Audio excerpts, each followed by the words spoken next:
Nous sommes réunis aujourd'hui dans le cadre de la suite de l'atelier que nous avions organisé à Cabrousse les 26, 27 et 28 avril sur le déminage et la mobilisation des partenaires autour du financement des activités de réinsertion économique et sociale au profit des populations déplacées à Casamance. Parce que comme vous le savez,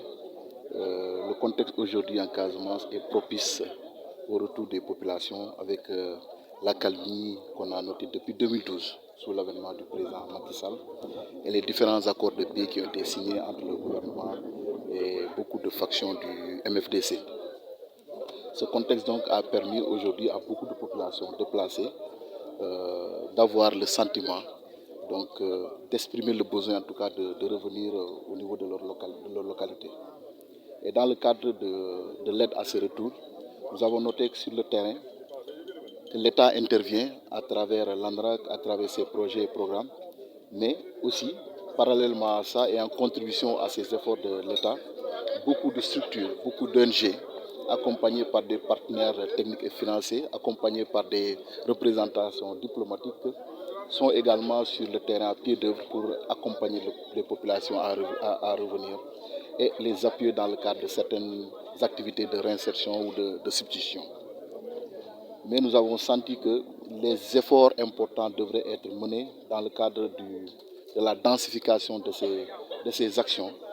donc dans le cadre du déminage, dans le cadre du renforcement également du déminage à travers un petit peu les besoins exprimés par le CNAMS. Autant de choses qui nous a poussé à réunir tous ces acteurs autour d'une conférence au niveau du Cap Skirring, sous la supervision de M. le gouverneur de la région de Ziguinchor, pour discuter un peu autour de ces questions. Il en est ressorti essentiellement un certain nombre de recommandations, dont celle consistant à mettre en place de façon urgente et nécessaire un cadre de suivi et de coordination des interventions des acteurs, afin de mieux créer les conditions d'une harmonisation et d'une articulation de ces interventions. Et c'est pour donner corps à cette recommandation que nous nous sommes réunis aujourd'hui, encore une fois au niveau de l'hôtel Kadiandouman, pour réfléchir avec tous les acteurs, donc les autorités administratives, les autorités territoriales, les ONG, les représentations diplomatiques, les structures qui interviennent dans le cadre du processus de paix, les structures qui financent un peu le retour des populations, dans le but en tout cas de travailler à mettre en place ce comité qui est aujourd'hui, je crois, un organe qui doit prendre en charge cette nécessité d'harmoniser et de mieux articuler les interventions des partenaires. Vous comprendrez donc toute la joie qui nous anime, nous, du côté de l'ANRAC, puisque cette mission de coordination est une des missions qui nous a été assignée par le décret portant organisation et fonctionnement de l'ANRAC. Et pendant des années, nous avons également eu des difficultés à mettre en œuvre cette principale orientation issue donc, du décret. Et aujourd'hui, donc, nous pensons qu'à l'issue de cet atelier,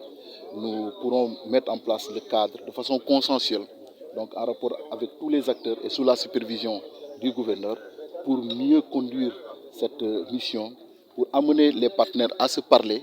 pour identifier ensemble un package de services à mettre